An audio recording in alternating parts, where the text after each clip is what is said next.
नमस्कार। आज हम बात करेंगे कि मूलाधार चक्र का सच क्या है। पहली बात, हम इस चक्र को मूलाधार क्यों कहते हैं? तो मनुष्य जीवन का मूल आधार यानी मुख्य आधार, जिसे हम आधार स्तंभ भी कहते हैं, वह मूलाधार चक्र है। जैसे हमें बैलगाड़ी को चलाते हैं तो वह बैलगाड़ी में हम पहिए लगाते हैं। वह पहिए अपने आप नहीं चल सकते हैं। यह पहिए का मूल आधार यह बैलगाड़ी की कील पे होता है। अगर कील भी न होती तो पहिए भी न होते। तो जैसे दोनों पहिए का आधार कील है, इसी तरह हमारे जीवन में भी दो पहिए हैं। एक पहिया है सकारात्मक ऊर्जा का और दूसरा पहिया है नकारात्मक ऊर्जा का। यह दोनों ही यही एक मूलाधार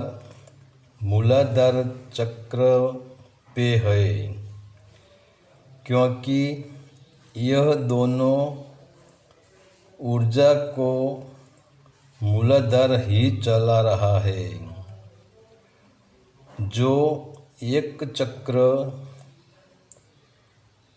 हमारी नाभि से नीचे और हमारी जननेंद्रिय से ऊपर दोनों के बीच में, यह मूलाधार चक्र का स्थान है।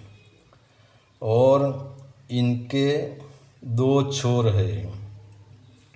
इनका पहला छोर है पृथ्वी तत्व और इनका दूसरा छोर है सहस्त्रार, जहाँ हम सिर पे चोटी रखते हैं, जिसको मुस्लिम कहते हैं कि हमारा खुदा 7वें आसमान पे बैठा है, जिसे हिंदू मुक्तिधाम कहते हैं, परमात्मा का देश कहते हैं, निज धाम कहते हैं, मतलब हमारा घर कहते हैं, जहाँ न संसार है, जहाँ न प्रकृति है, जहाँ न बंधन है, जहाँ न जन्म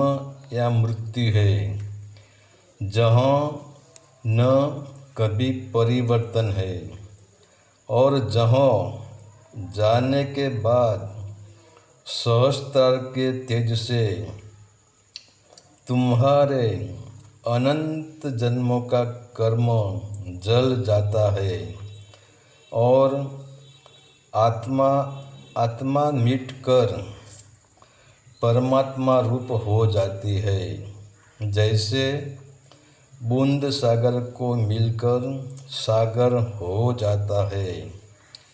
तो अब हमें यह सोचना है कि हमारे दोनों पहियों में से किसी पहिए को चलाना है, क्योंकि यहाँ सिर्फ एक ही पहिया चल सकता है।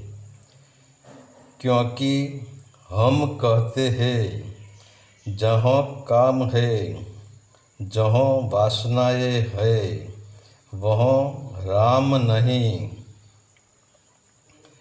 ये दूसरा, जहाँ अंधेरा है, वहाँ प्रकाश नहीं है, क्योंकि वह एक दूसरे के विरोधी है। और तुम्हारे घर में कितने ही वर्ष पुराना अंधेरा अड्डा जमा के बैठा है, तो इनको निकालने के लिए तुम्हें न पुलिस बुलाने की ज़रूरत है, न कोर्ट कचहरी जाने की ज़रूरत है। सिर्फ तुम्हारे घर में प्रकाश लाने की ज़रूरत है, और प्रकाश को आते ही वह अंधेरा दावा नहीं करेगा कि मैं इतना वर्ष से यहाँ रह रहा हूँ, अब मैं यहाँ से नहीं निकलूँगा, न मैं यहाँ से हटने वाला हूँ। प्रकाश को देखकर ही अंधेरा भाग जाएगा। वैसे ही जो हम हमारी नकारात्मक ऊर्जा का पहिया चलाएंगे, तो हमारी सारी ऊर्जा मूलाधार के पहले छोर से संसार की ओर बहेगी, और संसार में बहती ऊर्जा हमारे भीतर विषय, वासना, राग, द्वेष, लोभ, मोह और अहंकार का अंधेरे को भर देगी, और वही नकारात्मक पहिया हमारी ऊर्जा को बर्बाद करके हमें नरक के द्वार पर ले जाएंगे, हमें लक्ष्य 84 के बंधन में बांध देंगे। इसमें हमें दो तरफी नुकसान होता है। पहला नुकसान, हमारी ऊर्जा की कीमती खजाना हम खो देते हैं। दूसरा, हम लक्ष्य 84 की जेल में फंस जाते हैं। इसमें ऐसा होता है जैसे ईंट को पकाने वाला भी कोयले को जलाता है, और वही कोयले की गर्मी से ईंट पकती है। तो यह भी कोयला जलता है, मगर इसकी जो ऊर्जा निकल रही है, वह ऊर्जा नकारात्मक हो जाती है, क्योंकि वह ऊर्जा आकाश में बिखर जाती है। और दूसरा, जो हमारी रेलवे चलती है, इसमें भी हम कोयला ही जलाते हैं, मगर हम यह कोयले की स्टीम को इंजन के भीतर ले जाते हैं, तो वह स्टीम एक शक्ति बनकर, एक ऊर्जा बनकर पूरी रेलवे को खींचकर ले जाती है। तो अब हमारे हाथ की बात है कि हमें ऊर्जा को सकारात्मक पहिए से चलानी है कि नकारात्मक पहिए से चलानी है। अगर जो आपने अपनी ऊर्जा को सकारात्मक पहिए से चलाई तो पहले आपको ब्रह्मचर्य की प्राप्ति होगी और आप भय से मिटकर अभय हो जाते हैं।